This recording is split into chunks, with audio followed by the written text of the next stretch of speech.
My name is Richard Denning. I'm the Justice Mediation Officer with the Dispute Resolution Branch. So that's in the Department of Justice and Attorney General in Queensland.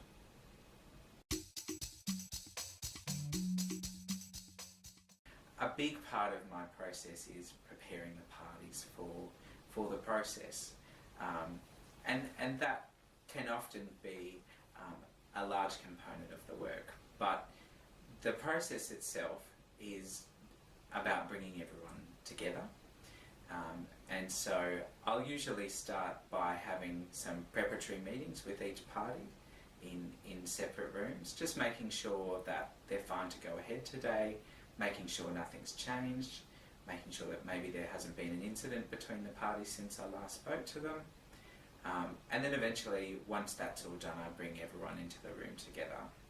And then I provide some kind of introduction and tick off on some things. So making sure that everyone's aware that we're not a court, we're not there to sentence the defendant or to make any decisions. Also to remind people about confidentiality, privilege, and to let them know that they need to speak respectfully and not interrupt each other, and any other kind of little administrative things that need to be dealt with. After that, we get the defendant to speak first. The reason for that is the defendant really needs to show that they're extending themselves and taking responsibility for their actions. And so what I do is I lead the defendant through the story of what happened, and then I get them to talk about how they've been affected by what happened, and also to reflect on how they think anyone else in the room has been affected by what happened. After that, I'll get the complainant to talk about what happened from their perspective, tell the story, and then to reflect on how they've been affected by what happened. And then after that, the complainant supporter has an opportunity to tell their story. It may be that they were there, or it may be that they got a call from the complainant to let them know what had happened, and they can talk about what that experience was like for them, and they can also talk about how they've been affected and any effects that they've noticed on the complainant. So after that, the defendant supporter then has an opportunity to speak, and normally we thank them for their patience because they do kind of speak last in that order, and we get them to talk about how they found out about what happened, or the story that they have in relation to what happened, and we get them to talk about how they've been affected by what happened. Then they have an opportunity to talk about any effects or changes they've noticed in the defendant. And also, we ask them about whether it's the sort of behaviour that they'd normally expect from the defendant. And that's an opportunity for them to talk about the sort of person that the defendant is. And that's often can be a process that builds the defendant up again after what may have been quite a difficult experience for them, but also reminds them of the sort of behaviour that is expected of them from their community of support, I guess. So after everyone's had an opportunity to talk a bit about what's happened for them and how they've been affected, there's then an opportunity for all the parties to talk about what they hope for the future for themselves and also for the defendant. And so leading on from that is really a discussion about what are the formal outcomes going to be from the justice mediation, and to talk about what would go into the agreement between the parties. So once that's been completed, there's an opportunity to put that into an agreement for the parties to sign, and then an opportunity, I guess, to reintegrate everyone.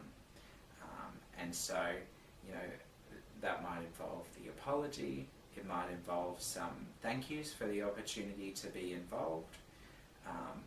It might involve discussing, how the parties will interact into the future. And then I normally congratulate the parties on what usually has been a challenging experience for them. And then there's an opportunity for them to, go their own ways and hopefully start to move on from what's happened. We have the main two parties to the offence who are really at the centre of the process, and then our facilitator. So that facilitator is usually me. So then around them there are of course other people who are affected by what's happened. So normally we'll also involve a defendant support person. That might be a parent or a friend or a partner, or maybe someone else in their community. And then the complainant will usually bring along a support person for them as well. Both parties are really welcome to bring more than one support person. It's really up to them, however.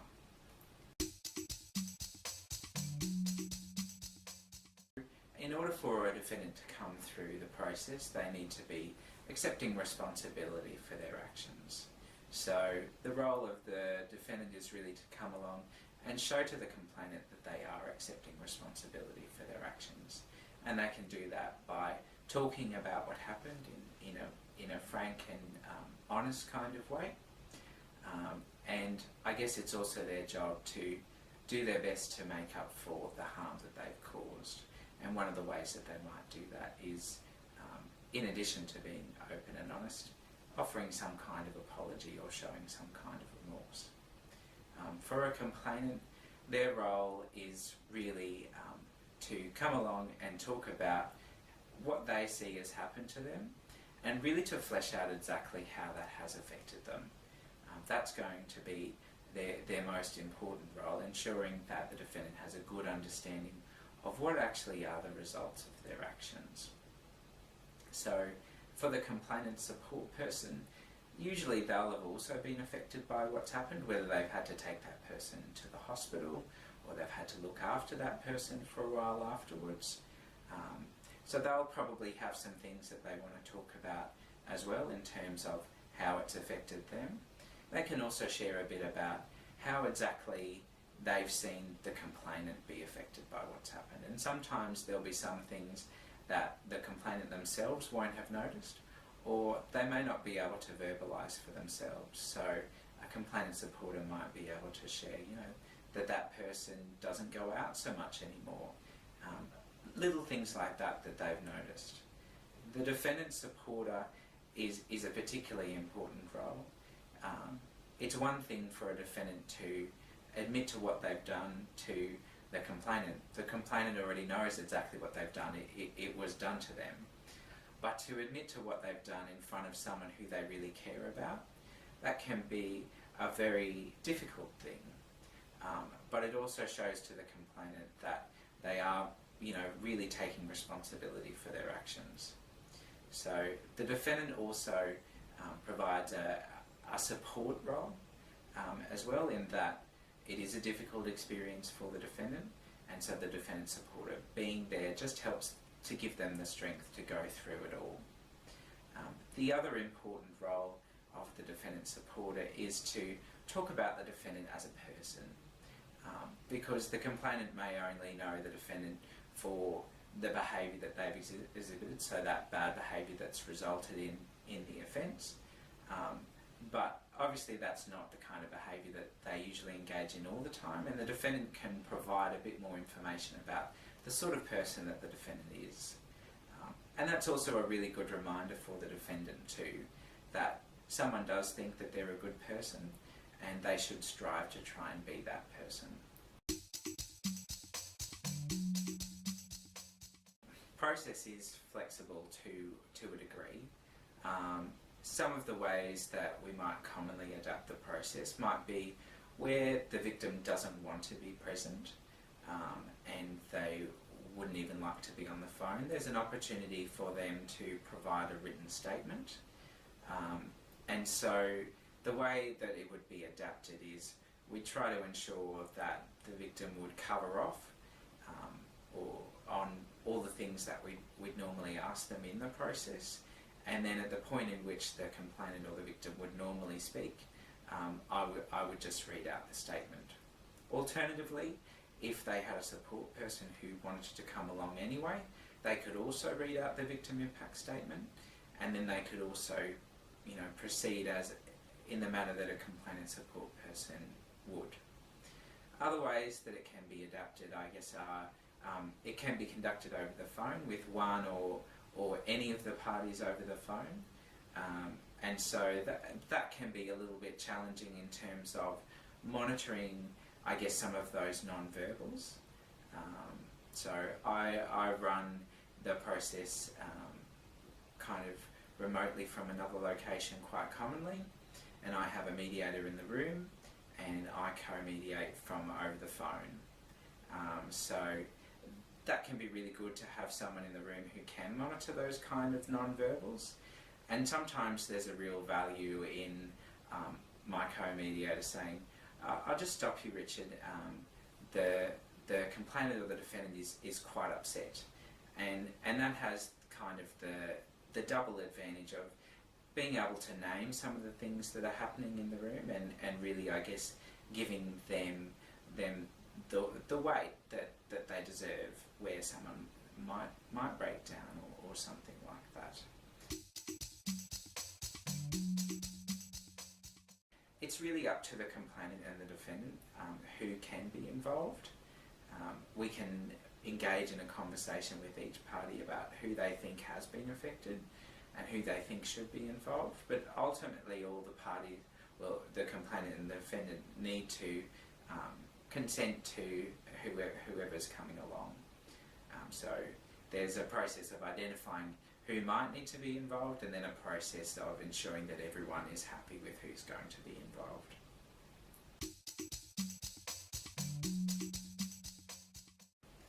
Look, I don't always have the privilege to be able to co-facilitate with anyone, but there certainly is the opportunity to adjust the process to incorporate another facilitator. Some of those things might be about, have you got the appropriate gender balance? Other times, there might be a cultural need to incorporate another facilitator from that cultural background. Or other times it might be that there's quite a large group, and having an extra, I guess, brain can be quite helpful in ensuring that you're keeping a track of what's happened and keeping it on process. I guess the main comparison would be with the traditional criminal justice process. So I think one of the big strengths is that it provides a voice for the complainant or the victim. So they get to provide a victim impact statement in the court, but that may or may not be read out. And there's also some quite strict rules in how those are put together. Normally you can't talk about what happened. So it really kind of lacks that storytelling aspect to it. In our process, there's a lot more freedom for that person to decide what they want to say, and a lot more control for them in how it's all conducted. So a big strength is really giving that person back their self-determination in the process and really helping them own the outcome rather than being a passive recipient of the outcome. I guess they've already potentially been a passive recipient of the offence, and that can be a very disempowering experience for them, and we hope to support them to take back some of that control and empower them within the process. And the same goes for the defendant. After they've been charged, it can be a very disempowering experience for them. They're dealt with by police, they're dealt with by the court. Their lawyer, if they have one, will most likely be doing all the speaking for them. So they really become quite passive in the role. What restorative justice does is it provides an opportunity for them to take control for what's happened, to take responsibility for their actions, and that can be a difficult experience, but it's also a very empowering experience, I think. And what you see in some of the stats is that results in greater compliance with outcomes. So that's been a really great flow on from that empowerment for defendants. For their supporters, it's an opportunity for them to be involved in the outcome and for them to talk about how they've been affected.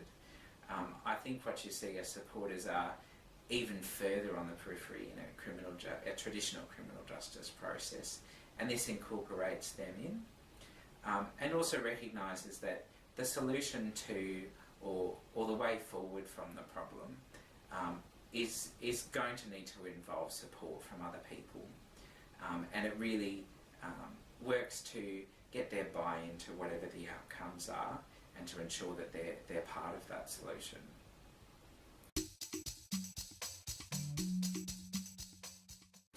So in order to become a justice mediation officer, I needed to complete the training that's offered by the Department of Justice and Attorney General in restorative justice mediation.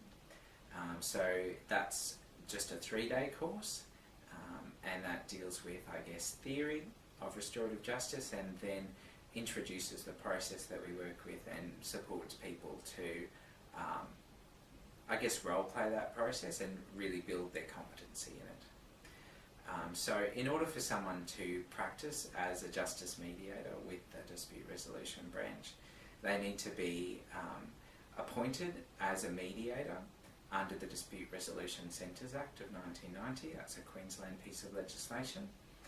And so they also need to be an accredited mediator under the National Mediation Accreditation Standards. Some of the skills I think are important are an ability to listen. I think that's important. An ability to empathise.